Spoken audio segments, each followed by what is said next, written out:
한 해의 모든 결실을 감사하는 추수감사주일입니다.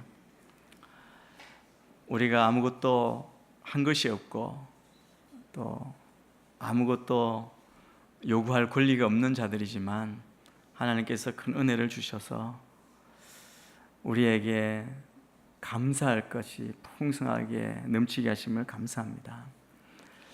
우리의 삶을 돌아보면 참 받은 것이 많고 누리는 것이 많고 그 은혜가 풍성한데 우리의 본성은 감사를 깨닫지 못하고 잊어버리고 감사하지 못하는 삶을 살 때가 얼마나 많은지 모릅니다. 늘 당연한 것으로 여기고 또 나의 권리를 주장하고 오히려 없는 것을 바라보고 불평하고 불만하는 저의 모습을 보게 됩니다. 바울은 로마의 그리스도인들에게 쓴 편지인 로마서에서 이렇게 타락한 도덕과 예절이 무너진 사회, 문화, 그들의 영적 상태를 설명했습니다. 그는 하나님을 무시하는 사람들에게 대해서 말하면서 1장에 보면 이렇게 기록하고 있습니다. 로마서 1장 21절 말씀을 한 절을 우리 같이 한번 먼저 읽겠습니다. 시작. 그들은 하나님을 알면서도 하나님을 영화롭게 하지 않고 감사하지도 않았습니다. 오히려 그들의 생각이 허망해졌고 그들의 어리석은 마음은 어두워졌습니다. 죄로 물든 타락한 인간의 모습을 1장의 후반절에 보면 바울이 적나라하게 기록하고 있습니다. 오늘 21절에 보면 그들은 하나님을 알면서도 하나님을 영화롭게 하지도 않고 감사하지도 않았다라고 말합니다. 어떻게 보면 이것이 우리의 모습일 수도 있습니다. 바울에 따르면, 오늘 이 말씀에 따르면 타락한 세상에는 두 가지 특징이 있습니다. 하나는 창조주를 인정하지 않는 것입니다. 알지만 찾지 않고 영화롭게 하지 않는 것이죠. 그리고 감사하지 않는 태도입니다. 감사하지 않는 태도는 바로 사람들이 고맙다고 말하는 것, 싫어한다는 것이죠.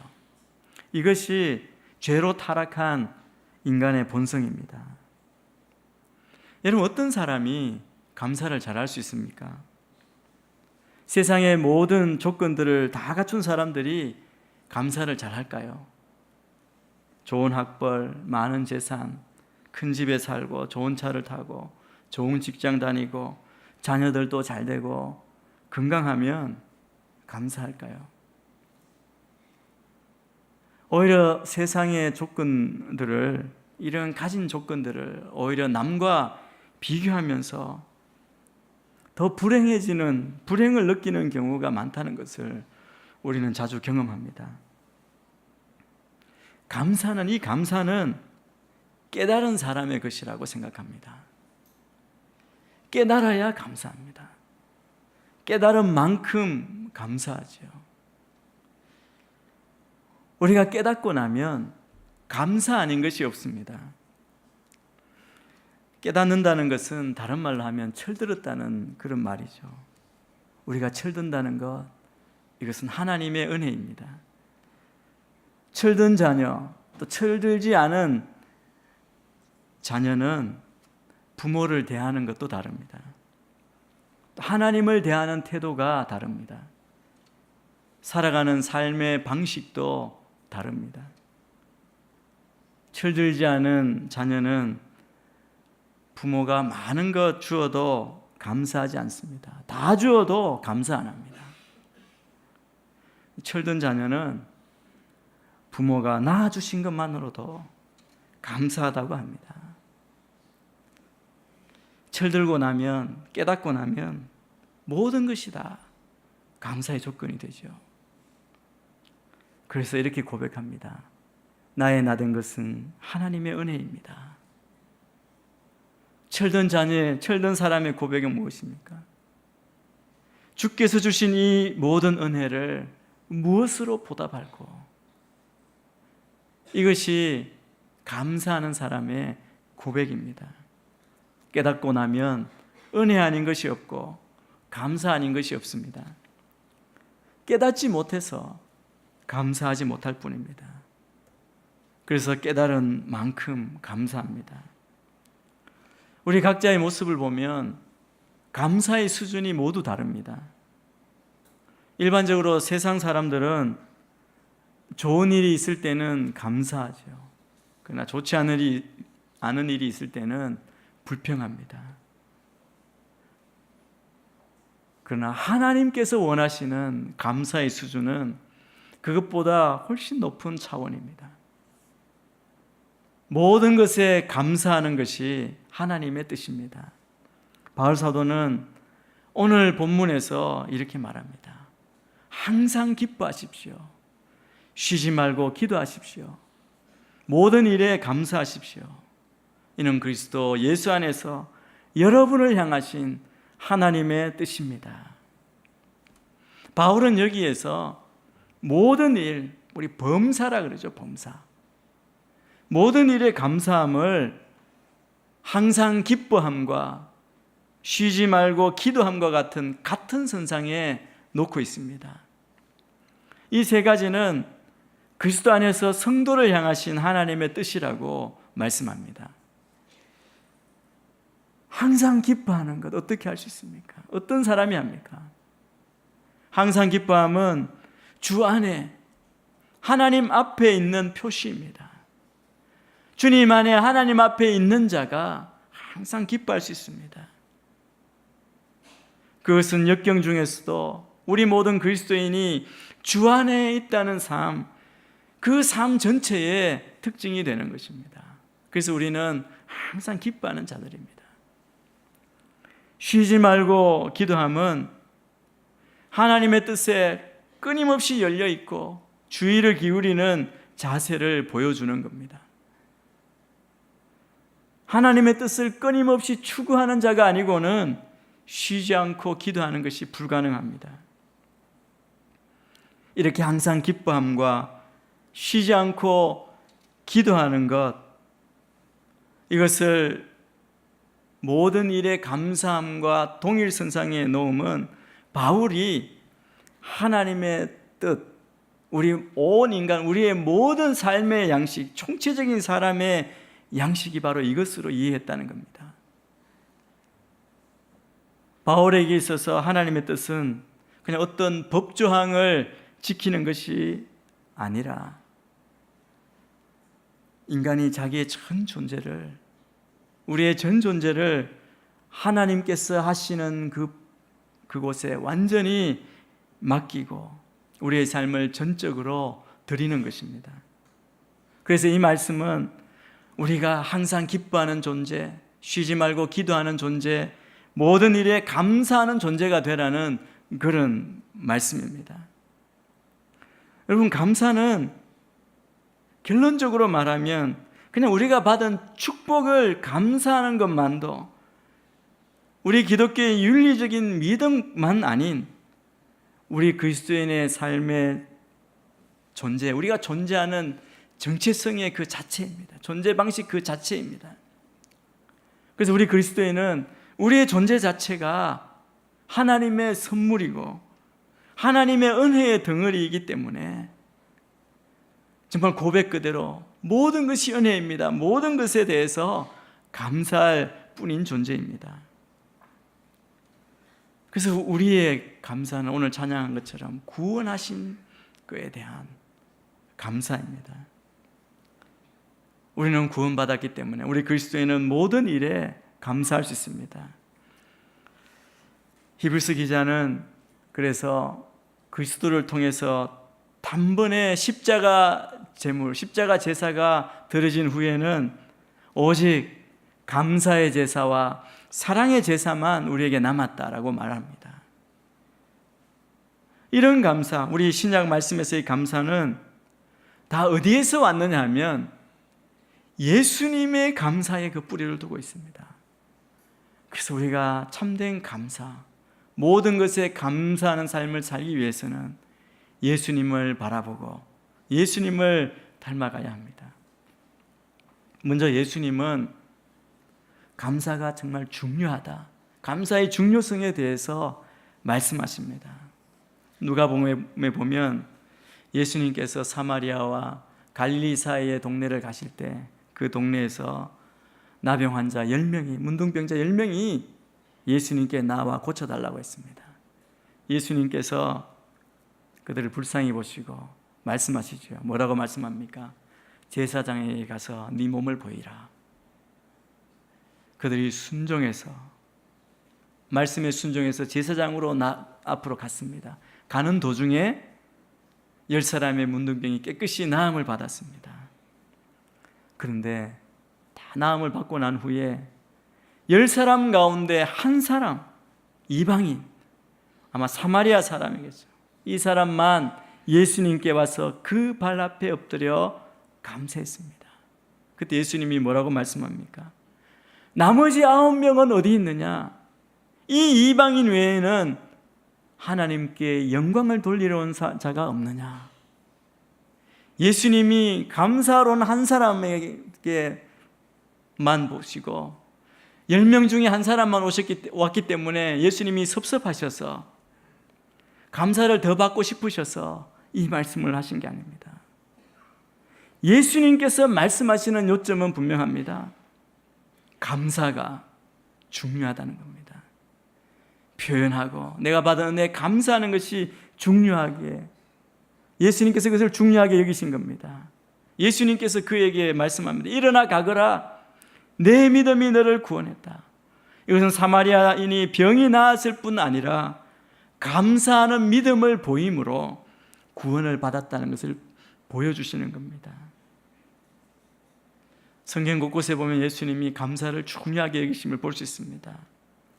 예수님께서 죄 많은 한 여인이 예수님 바리새인 시몬의 집에 갔을 때 예수님 곁에 서서 눈물로 예수님 발을 적시고 머리털로 닦고 그 발에 입 맞추고 향유를 부었을 때 그 여인, 그 구원의 은혜에 감사하는 그 여인을 향해 내 믿음이 너를 구원하였으니 평안히 가라 말씀하셨습니다.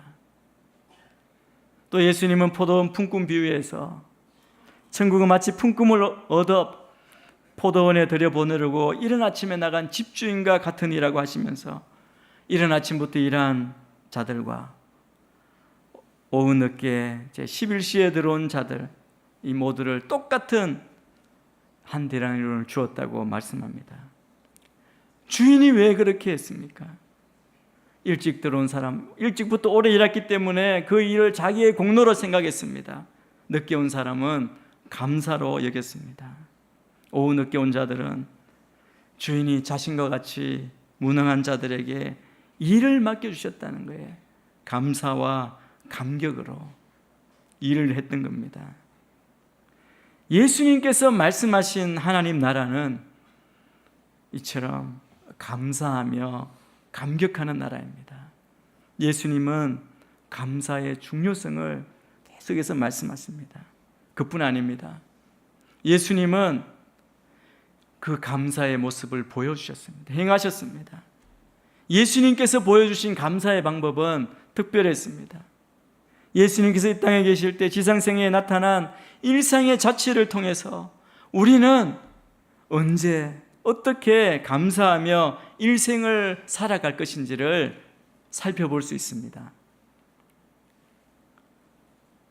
가장 간단하게 예수님이 감사하신 걸 볼 수 있는 것은 먼저 음식 앞에서 예수님이 감사기도 하신 겁니다. 여러분 식사 전에 반드시 기도하시지요. 그런데 꼭 몇 끼 먹을 때마다 기도해야 하냐고 반문하시는 분이 계실지 모르겠지만 여러분 그게 예수님께서 보여주신 모범인 것을 우리가 잊지 말아야 합니다. 마태복음 26장에 보면 마지막 만찬을 하시죠. 우리가 성찬 때 계속 하는 것처럼 마지막 만찬 때 예수님께서 떡을 떼시며 잔을 들어서 감사 기도를 드리신 후에 제자들에게 나눠주십니다.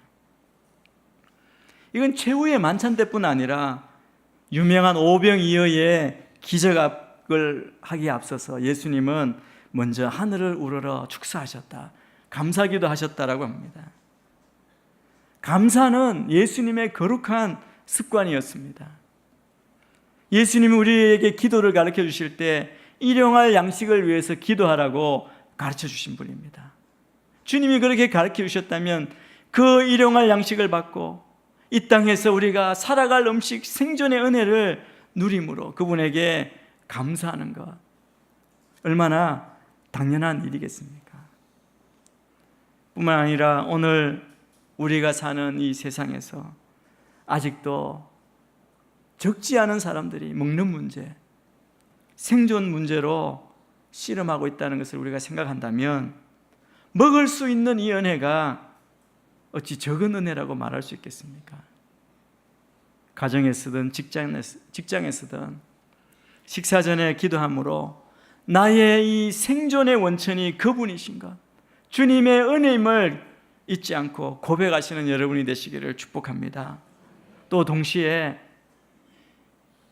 우리처럼 나처럼 먹지 못하는 이웃들에게도 먹을 수 있는 은혜를 달라고 기도하는 것 잊지 말아야 할 것입니다. 예수님은 음식 앞에서 감사하신 것뿐 아니라 예수님은 축복 앞에서 감사하셨습니다. 신약 성경에서는 감사와 축복이 거의 동의어로 같은 뜻으로 사용되고 있습니다. 예수님은 아무리 작은 식량이라도 먹을 수 있는 것이 하나님의 축복으로 말미암은 것임을 아셨고, 그래서 식사 전에 감사 기도를 드리는 동시에 그 축복이 다시 나누어지기를 소원하신 기도, 축복의 기도를 하신 겁니다. 이 축복의 기도는 다시 축복을 나누는 기적을 낳았습니다. 이게 오병이어 기적의 본질입니다. 우리 마태복음 14장 19절 말씀을 우리 오병이어 말씀입니다. 같이 한번 읽겠습니다. 시작. 예수께서는 사람들에게 풀밭에 앉으라고 말씀하시고 빵 5개와 물고기 2마리를 들고 하늘을 우러러 감사기도를 드리신 후 빵을 떼셨습니다. 그 후 예수께서는 그 빵 조각을 제자들에게 나눠 주셨고 제자들은 사람들에게 나눠 주었습니다. 여러분이 오병이어의 놀라운 기적을 우리가 잘 알지요. 예수님께서 사람들에게 풀밭에 앉으라고 말씀하셨습니다. 그 사람의 숫자가 얼마입니까? 5,000명을 먹이신 사건, 5,000명이 남자만 5,000명입니다. 그렇다면 여인들과 자녀들까지 하면 어떤 분이 25,000명 정도는 되지 않았을까? 여러분 얼마나 많은 사람입니까? 그런데 이런 상황에 주님께서 하신 감사기도는 정말 비현실적으로 보이지 않습니까? 무리들이 필요한 요구는 엄청났는데 하나이가 가져온 점심은 겨우 보리떡 5개 그리고 물고기 2마리였습니다. 그런데 그것이라도 감사할 수 있었을 때 기적이 일어났습니다. 그러므로 오병이어 기적의 정체는 차라리 감사의 기적이라고 그렇게 말할 수 있을 겁니다. 아무리 작은 것이라 해도 그것이 축복임을 우리가 깨달을 때, 그것을 인지할 때 예수님처럼 즉각적으로 감사하시길 바랍니다. 감사는 또 다른 축복과 기적을 가져올 것입니다.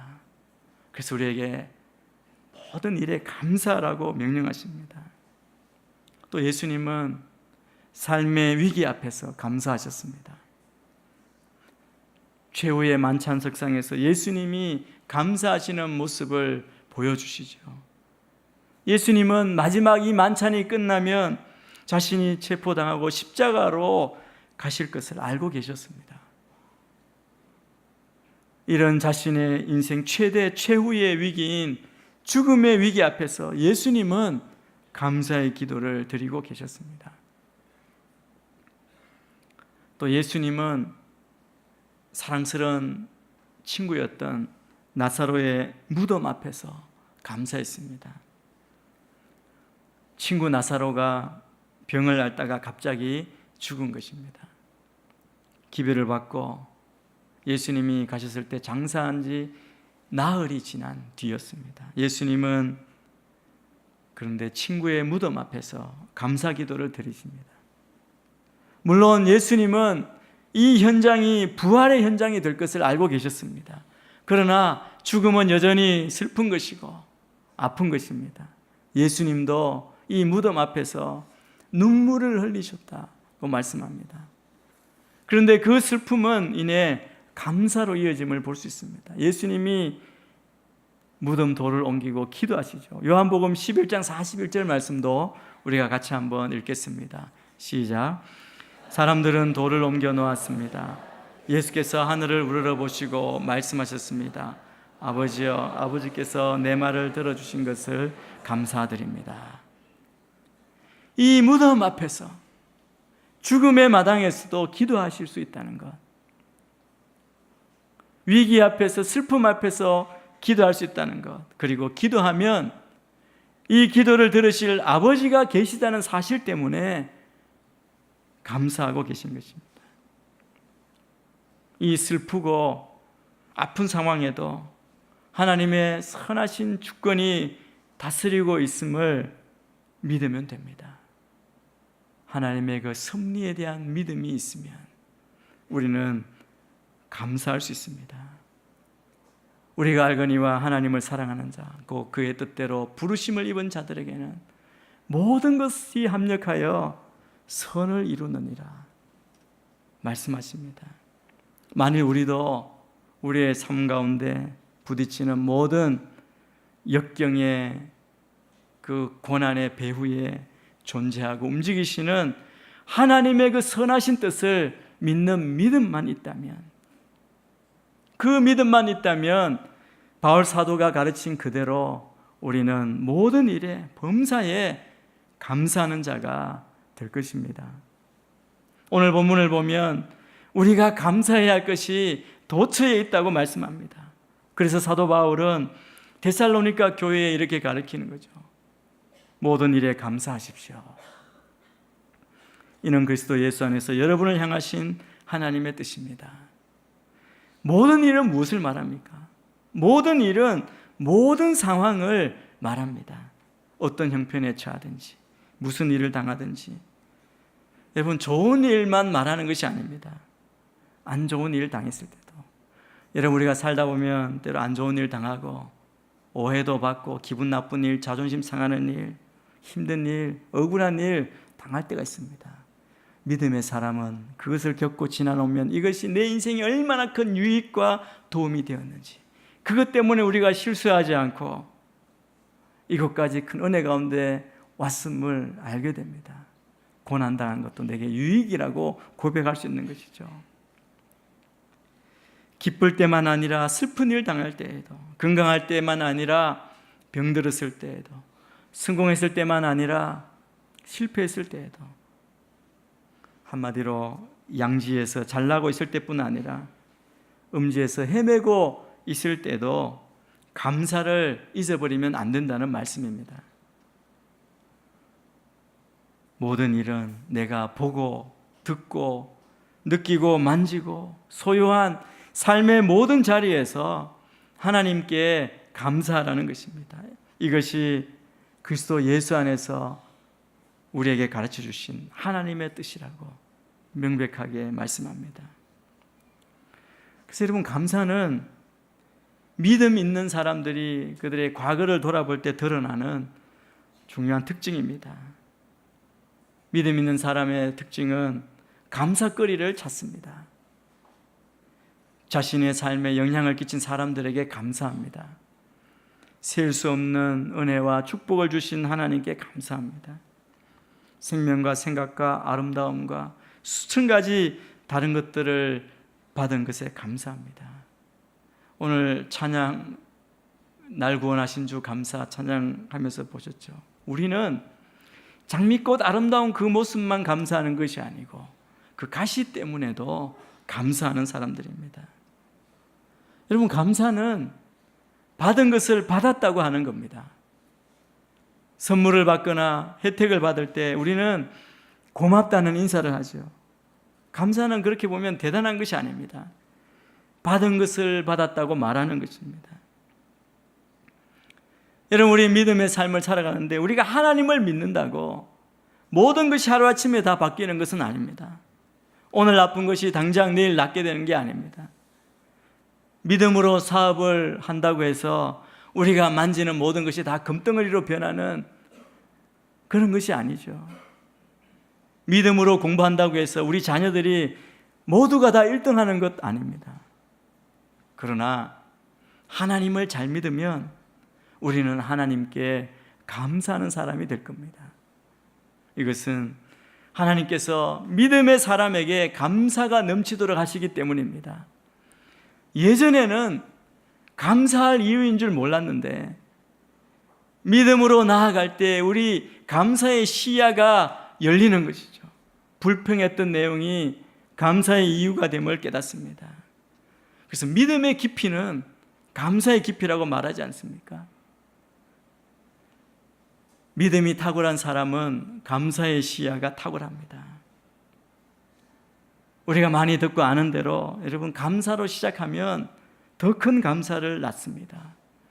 불평과 원망으로 시작하면 더 큰 불평과 원망을 낳습니다. 저는 제 인생을 감사로 시작해서 더욱 큰 감사로 마치고 싶습니다. 늘 어렵죠. 실패합니다. 그런데 여러분, 감사는 선택입니다. 감사는 지극히 당연한 것입니다. 우리가 하나님께 받은 것이 얼마나 많습니까? 한번 헤아려 보십시오. 얼마나 많습니까? 감사는 우리 믿는 자의 기본 자세인 것입니다. 저는 여러분이 하나님께 초점을 맞춰 감사하시는 여러분이 되시기를 축복합니다. 받은 선물이 아니라 그 선물을 주신 분께 초점을 맞추셔야 합니다. 그 감사와 더불어 우리가 기도할 때 하나님께서는 반드시 좋은 것으로 응답해 주십니다. 감사는 당연하지만 우리의 삶에 엄청난 결과를 낳습니다. 감사는 우리의 삶에 큰 흔적을 남깁니다. 감사하는 삶과 감사하지 않는 삶이 그 결과가 얼마나 큰 차이가 납니까? 왜냐하면 감사에는 감춰진 큰 능력이 있기 때문입니다. 여러분이 이 감사의 능력을 경험하고 여러분의 삶 가운데 더 풍성한 감사를 낳는 풍성한 은혜가 넘치게 되기를 축복합니다. 모든 일에 감사하십시오. 이는 그리스도 예수 안에서 여러분을 향하신 하나님의 뜻입니다.